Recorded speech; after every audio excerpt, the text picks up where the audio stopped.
Ladies and gentlemen, welcome to The Reflection, a joint program between Cambodia-ASEAN International Institute and ThmeyThmey Online News.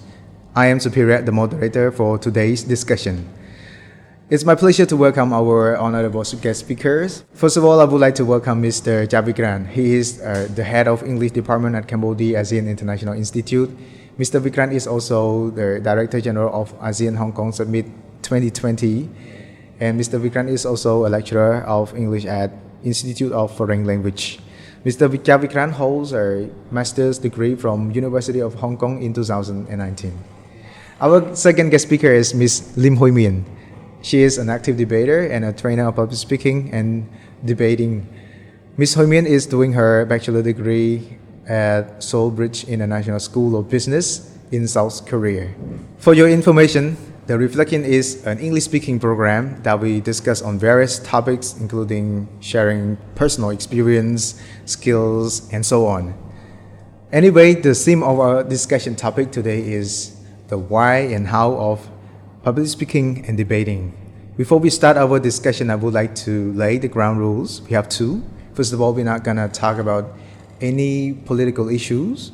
The second is we're not going to humiliate any institutions or individuals. I would like to begin my first question with Mr. Chap Vikrant. Could you please tell us what is public speaking and why it's important to have this skill?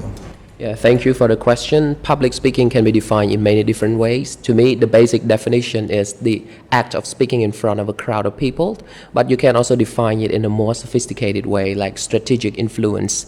So when you do public speaking, you choose to influence a certain group of people within the context of their perspectives. It is important because we live in an information age and we have a lot of information going around us, and we need to capture the most interesting facts and convert them into actionable principles. So this is the significance of public speaking. Thank you very much. Yeah. Since public speaking is very important, but the thing is, lots of people, they're afraid of that. Could you please share your recommendation or advice on people or young people who wish to strengthen their public speaking? Yes. I think fear of public speaking is a normal human reaction. When we stand in front of a group of people, we usually fear that we cannot say what we plan to say. And it is a common experience because I myself, several years ago, could not even introduce myself within 2 minutes properly. Yeah, I missed a lot of information. So for young people who would like to begin their journey in public speaking skills development, I would recommend they start with small opportunities like talking to strangers or volunteering in the class to answer questions. Those are the small little things that can build up experience and confidence for the bigger stage. Thank you very much. In line with the first question, Ms. Houymean, you are an expert in debating. Could you please tell us what is debate and why debate matters? Debates can mean different for different people, but for me, I think debate is an activity that allowed us to discuss and exchange ideas in a logical way and in an organized structure so that we can allow opposed ideas to be meaningful discussed. Usually debate is for students or for working people or what? I think debate is for everyone because we live in an era where we overfed with a lot of information. It can be overwhelming. That's why debate is crucial because it allowed us to be critical to things and to view those issues in a more many perspectives so that we can make and informed decisions. Thank you. I have to admit that debate is a very challenging skills that we gotta learn.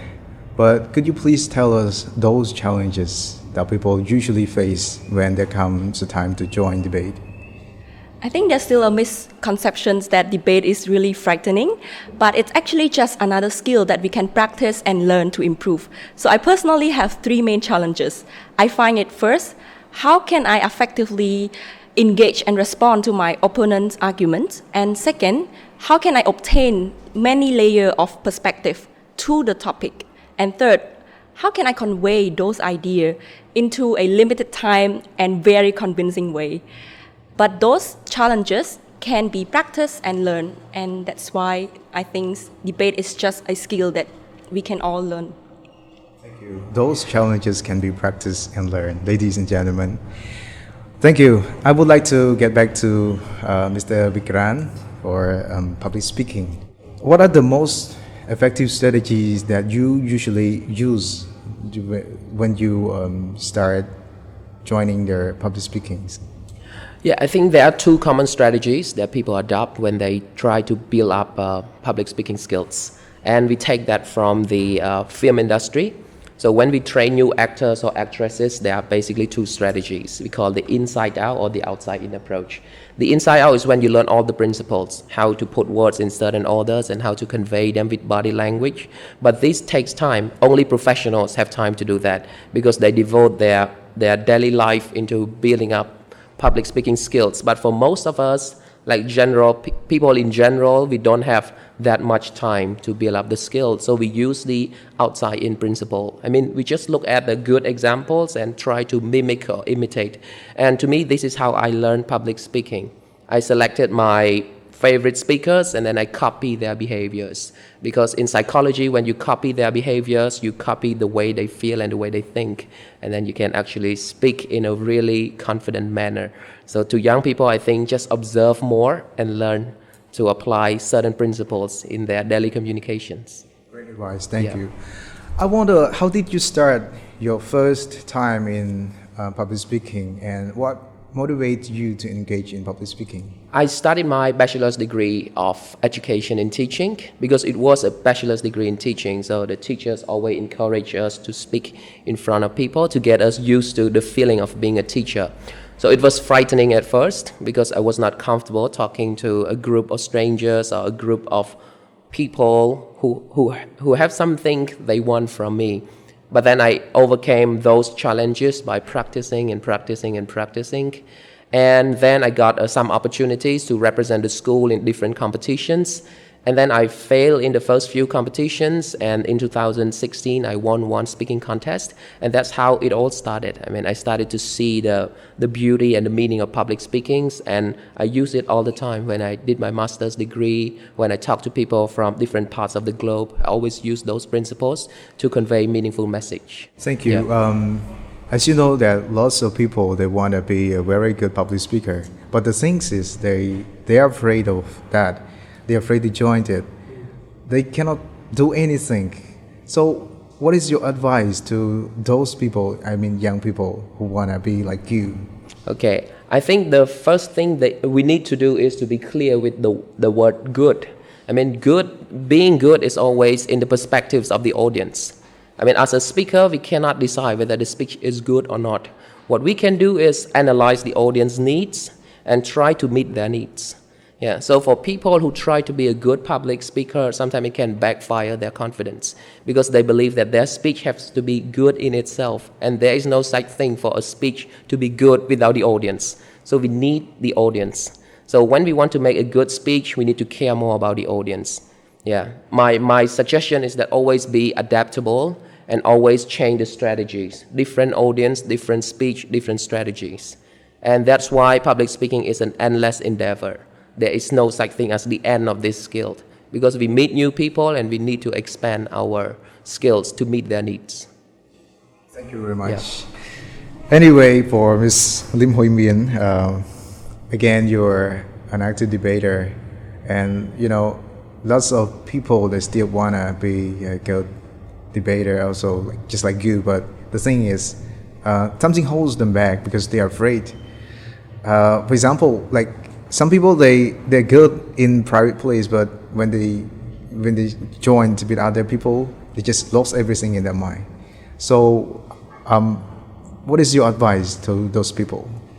I think it is very understandable. I personally cannot speak for 1 minute in my first debate in front of my coaches, and I feel very frightening.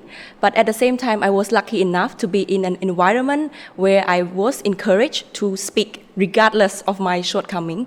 So I think my suggestion would be to start with talk with the people who you're comfortable with first, and then you progress from that. It's okay to fail. It's okay to feel that you don't know enough or you are not good enough. But we have to understand that we all start somewhere, and compare ourselves to like top debater is not ideal because we all start at certain point and we all can improve. What usually motivates you to keep going, keep trying in debates? What kept me to stay in debate and still debating, regardless of its challenges, I think because debating opened my mind to many things that I never think of before. It's allowed my mind to expand and travel after each and every debate rounds, and I am amazed by how much I learned just in that short period of time. Thank you. Very good advice. Anyway, I would like to get back to Mr. Vikrant again. For today, I want you to share your personal experience, how to overcome fear and speech anxiety when we speak in front of others. Yes, I think that takes a lot of time to explain, but within the context of our discussion, I would just mention my experience briefly. So I started as a university student who struggled to make a self-introduction in front of people, and then I overcame those little challenges. Then I joined debate club at my university, and then I learned how to debate, how to challenge ideas, and then later on I also embarked on a journey of public speaking because my university nominated me to be the representative of the university in the competition, and it was really stressful when you have to carry the burden, you carry the image of the university. I mean, your performance is not just evaluated in a within the personal frame, but it's within the organizational frame. So it was a huge responsibility. So I did my best, and luckily I won the championship in 2016. And from there onwards, I kept learning. As I say, there is no such thing as the end of skills development. Yes. So to me, I keep going as a public speaker because I believe that the world needs a lot of ideas to be shared. And public speaking has two set of skill for me: the science of idea and the art of delivery. So first of all, we need to define what area we are in. For me, I'm in education, so I keep learning about education, but I also learn the art of delivery, how to deliver the idea in story forms, in factual forms, in statistics. Try to learn to play with different ideas and help people around us feel better and learn new things. Yeah. Thank you. If I'm not wrong, you studied your public speaking skill by joining a speaking club, right? Yeah. Okay. For Ms. Houymean, what are the effective strategies that usually use to overcome challenges in debate? I think the key here again is practice. Debate, get feedback, and improve. It is an over and over again process. Like public speaking, it is a continuous development that you need to equip yourself with. And I think the quickest way to improve debating is by doing it. Secondly, I think that it is important to keep ourselves up to date, which means that we should read more, also watch a lot of video, which is what I like to do. And thirdly is do not afraid or be shy to seek advice and talk to people about it. Thank you. You mentioned about practice. So what can we practice our debate skills? Because usually we just go to study with our teachers and then we come back to school. We come back home, sorry. And where can we practice our debate skill? I think the simplest way to learn a little bit about debate is to watch a debate videos, or you can read a news, but read two different perspectives on the same news. That way you can understand how people represent or discuss their idea in a convincing way to convince you that this information is the better one. And then you can start to discuss in a class or with your friends. I think we debate every day. It just formally, professionally, or just casually with your friends. Thank you. To convince, usually debate is to convince other people that our opinion is the best one. But how can we convince? What are the tactics that we use to convince other people to choose our opinion over others? That's why we need to practice debating, because debating teaches us to speak in a logically, confidently, and persuasively, which means that we need to learn how to frame our idea in a way that is important, and as well as to include any real-life example as well as relevant experiences so people can feel relate and understand better. Thank you very much. Ladies and gentlemen, this is the end of the first part of our discussion. See you after the break. Thank you.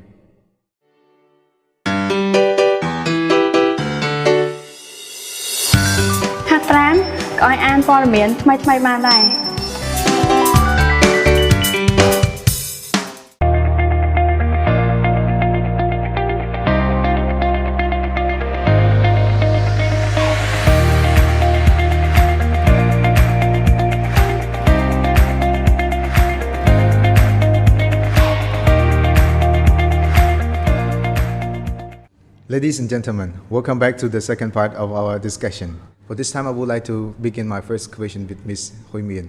Apparently, you have joined many international debates. Could you share us your experience with those competitions? My first debate tournament, I didn't join as a debater. So I joined as a trainee judges where I learned the basic format of debating. And from then, I start to interesting in debating and I start to join another competition recommended by my professor and coaches at Seoulbridge International School of Business. And then it is my first debate tournament. I was in Hangzhou, China, and I was the semi-finalist of novice category. And from that, I'm very excited and really want to improve. And from then on, I joined various tournaments, both in Korea as well as international tournament when it's available and when I have the chance that the school provided. Thank you. You have experience with those international debate. How was the feeling when you joined it with many nations, people from different countries? It was first very exciting, but also scary at the same time. Like you don't know what you encounter with. Some people may look very quiet, but then when they debate, you just feel like crushed down. But at the same time, I take it as a learning opportunity where I would be excited to learn from them. Like Mr. Vikrant have mentioned it, you learn from their behavior, you learn how they make their arguments, you learn how they persuade the judge, as well as probably persuade yourself as well along the way. So those experiences, those challenges help you become a better speaker.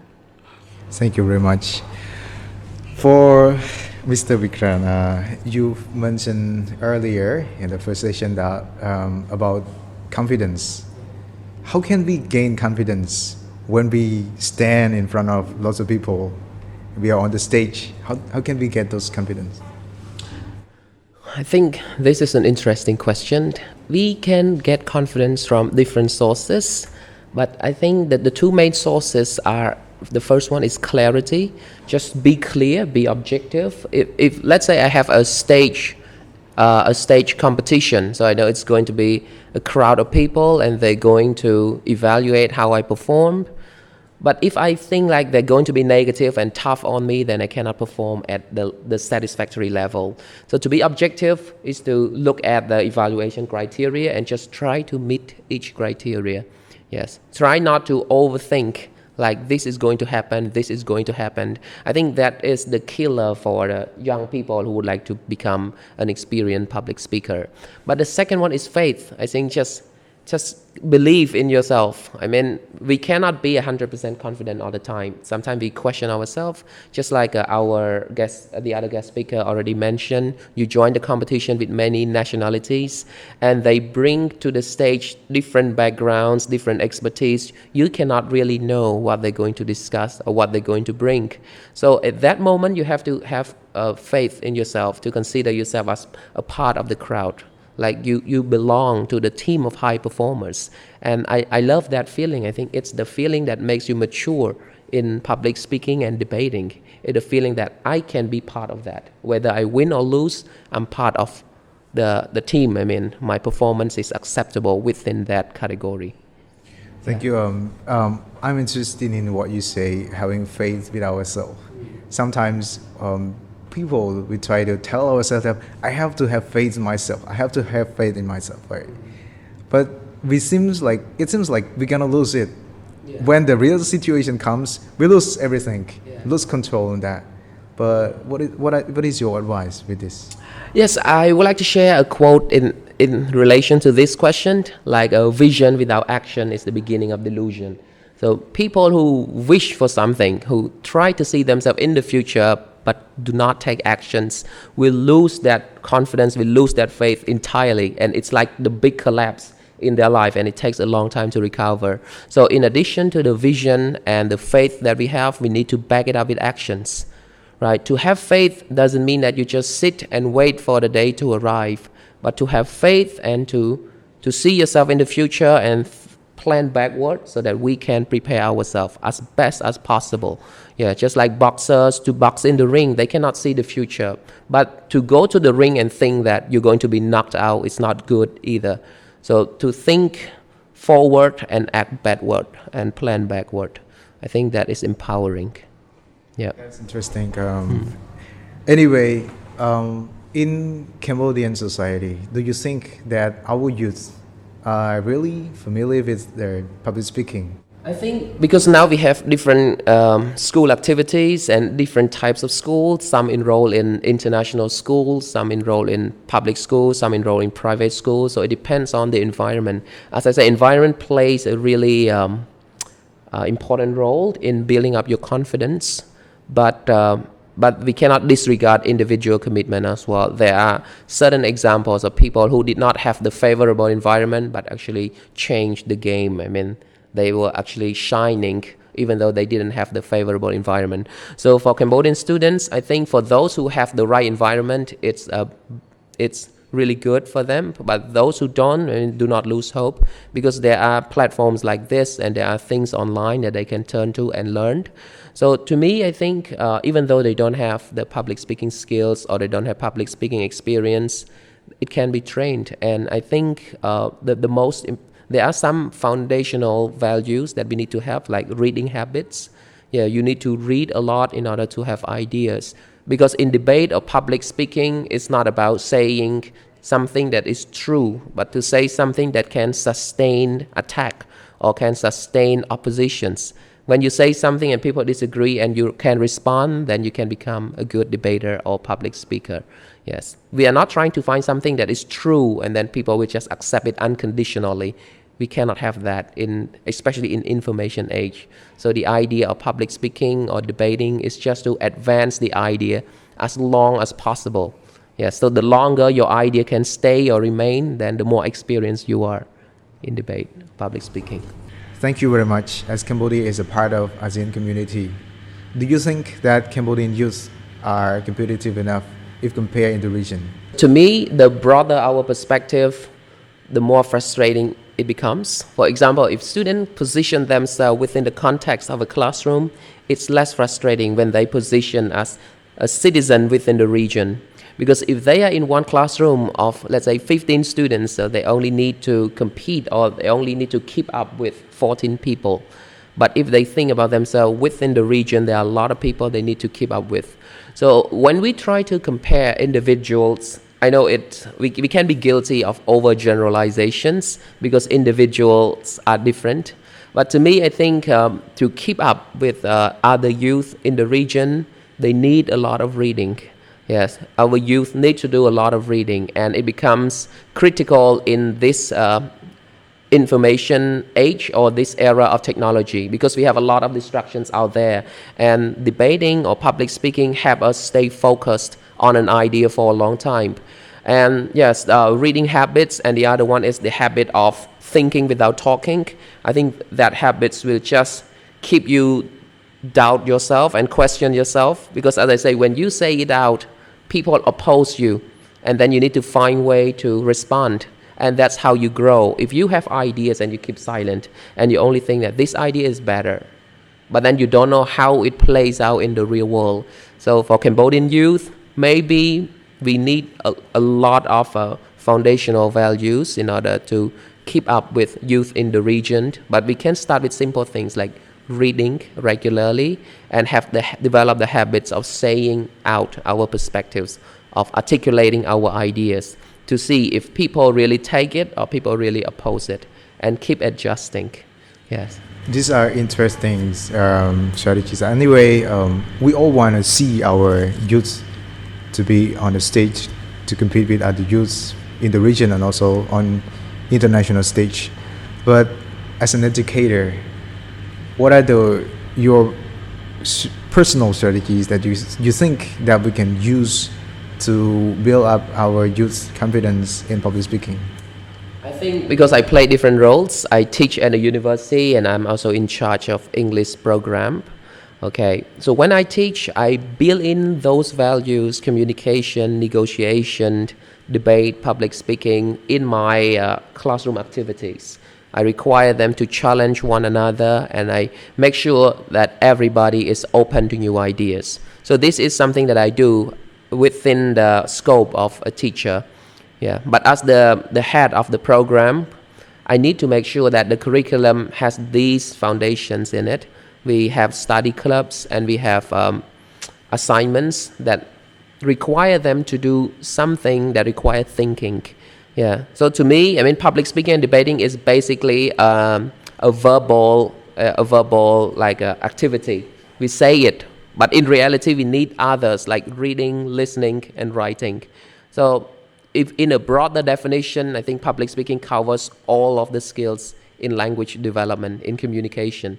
You have to write and you have to read. And one more thing, you have to appreciate the beauty of words, the beauty of language. Because only through language can we impact people. And I really think that youth need to develop the habits of appreciating language. Yeah, to see which language is impactful, which is not. And communicate using the impactful language. Yeah. Thank you. Similar question to Ms. Houymean. Because you're an expert in debate also. It is well known to lots of Cambodian youths about debate, but the thing is, very few people, very few younger generation, they participate or they get engaged in this. But what do you think that you can help them? What are the ways we can do to engage our youth in debate? People are frightening to join debate or even try on the first place. They never try, but they are afraid because there are some misconceptions, like I mentioned earlier. They think that debate is fighting with each other in order to be right, and they think that debate make them aggressive. But it is not true. Actually, academic debating allowed you to learn the skill to cooperate with your teammate and to effectively communicate using impactful words to persuade the judges and make a logical and sound argument. Those skills is very useful in our daily life, and I think it's really important that we start to engage with debate first to understand the essence of debate and what debate bring you, like improve yourself as academically as well as personally. And then people will understand more of what is truly the meaning of debating.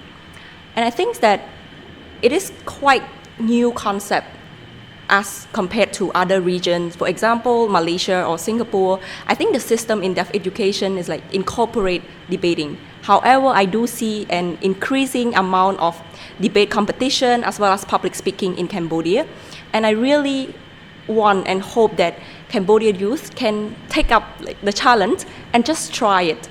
It's okay to fail in the first time, but it's just the beginning of your journey. Well, so this question is for both of you.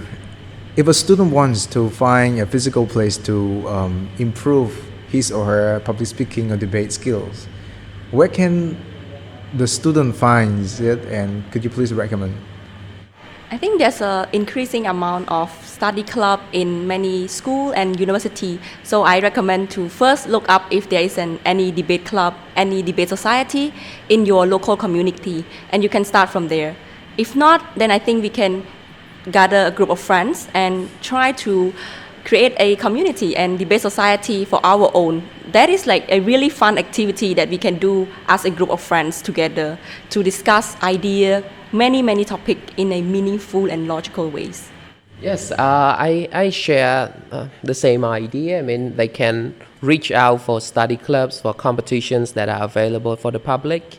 But I think it has to be done strategically. I mean, in a way, we encourage them to be bold and to participate in competitions. But in a way, we also make sure that they need to be ready for it. I mean, if you are not ready and you join the competition, it can kill your confidence because you are underprepared. So to me, in relation to that, I would like to say, use the power of technology. because there are different perspectives. Some say that technology threatens education, like students cannot learn as effectively as they used to because they need to go from distraction to distraction. But we can turn the table around. I mean, on social media, you can find people on Instagram, on Facebook, Twitter, who always share good ideas on public speaking or debating. Just follow those people and try to make sure that you know what is going on in the field of public speaking and debating. Yes, and the other most powerful principle is to get ourselves uncomfortable, because nothing great ever happens in the comfort zone. So train ourselves to get used to being uncomfortable, being challenged. Yeah, if they can sustain their efforts within a certain period of time, then they can improve their public speaking and debating skills. So find the clubs, find the competition, get themselves involved, reach out to the right people, and stay tuned to their works, and then get themselves uncomfortable from time to time. Anyway, what do you see Cambodian youth in the next 5 years regarding public speaking and debate? Because now it is well known, but not many students getting involved. What about the next 5 years? I think that takes a lot of efforts in building the culture of debate, in building the culture of public speaking. The next 5 years can be different, or it can be the same as the last 5. Of course, if people take action, it's going to be completely different. If they don't, it's going to be exactly the same. So for us, like for Houymean and I, we continue to do our work. We continue to be actively involved in public speaking and debating, hopefully to be the role models, to set examples for them. And we try to involve the public in different forms, like study club, competition, workshops, and we try to share the information on social media, hopefully to engage people, because that's how the ideas spread. I mean, public speaking and debating is important, but to say that it's for everybody in any context would be an overrated description. So for me, I mean, to have that skill and to use it in the right context is what we really need. And we have a lot of contexts we can use it. Yeah. Thank you very much. This is the final message. Ms. Lim Houymean and Mr. Chap Vikrant, what is your final message for the people, I mean the younger generation, to improve their public speaking and debating skill? Thank you for your questions. On the last note, I would like to encourage everyone who curious and interested in debate to try and participate in any debate activity. I think regardless of the fear of the frightening, debate really bring a lot of value, a lot of practical benefit, and a lifelong skill set that we need throughout our life. Debate has changed me a lot personally and academically. It's a really exciting and challenging journey, but I want to tell everyone that it will all worth it. I would like to end my last message with a quote from Ralph Waldo Emerson. He said that all great speakers are bad speakers at first. Thank you. What about you, sir? To me, I would like to share one of my life principles, the 4L. I mean, for students or youth who would like to develop the skills in public speaking, debating, or other skills in general, just follow the 4L: live, love, learn, and leave a legacy.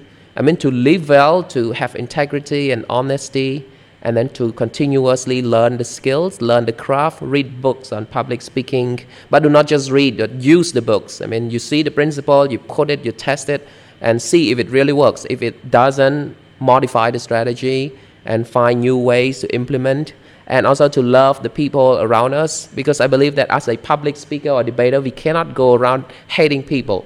You need to have an unconditional positive regard for people. Like, everyone has strength, so try to appreciate that and speak from that ground so that we can connect with people from different walks of life, from different backgrounds. We need to appreciate people. And last one is to leave a legacy.